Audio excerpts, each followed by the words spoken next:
జై శ్రీరామ్. 2022 నుంచి 2025 మే వరకు మొత్తం 16 ప్రెడిక్షన్స్ అనేవి ప్రూవ్ అయ్యాయి. కన్యా రాశికి అధిపతి బుధుడు. కన్యా రాశిలో హస్త 4 పాదాలు, చిత్తా 1-2 పాదాలు, ఉత్తర 2, 3, 4 పాదాలు ఉంటాయి. ఈ నక్షత్రం వాళ్ళందరికీ నేను చెప్పే మాస ఫలితాలు వర్తిస్తాయి. ఈ మాసంలో లగ్నాధిపతి అయిన బుధుడు జూన్ 6వ తారీఖు నుంచి మీ దశమ స్థానానికి రాబోతున్నారు. కెరియర్ పరంగా ఇంప్రూవ్మెంట్స్ అంటూ ఉంటాయి, బిజినెస్ పరంగా ఇంప్రూవ్మెంట్స్ అంటూ ఉంటాయి. సూర్యుడు కూడా జూన్ 14వ తారీఖు నుంచి దశమ స్థానానికి వస్తున్నారు. కెరియర్ పరంగా బిజినెస్ పరంగా ఎక్సలెంట్ డెవలప్మెంట్స్ అంటూ ఉంటాయి. బిజినెస్లో మంచి రాబడి ఉంటుంది, చాలా చాలా సంతోషంగా ఉంటారు. సప్తమంలో శని భగవానుడు ఉన్నారు. మ్యారేజ్ పరంగా ఇబ్బందులు ఉంటాయి, గొడవలు ఉంటాయి, చికాకులు ఉంటాయి.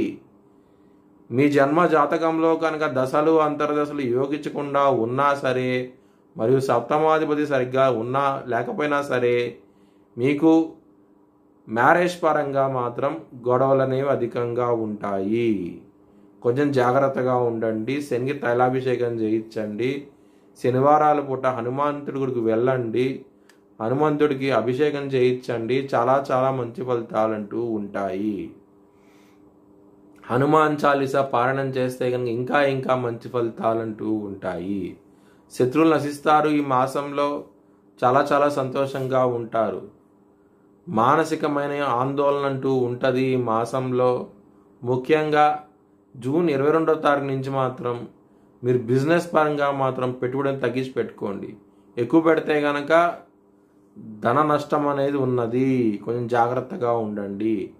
కుటుంబాధిపతి అయిన శుక్రుడు అష్టమ స్థానంలో ఉన్నారు. కుటుంబ వ్యక్తులతో గొడవలు అంటూ ఉంటాయి. ఈ మాసంలో కొంచెం జాగ్రత్తగా ఉండండి.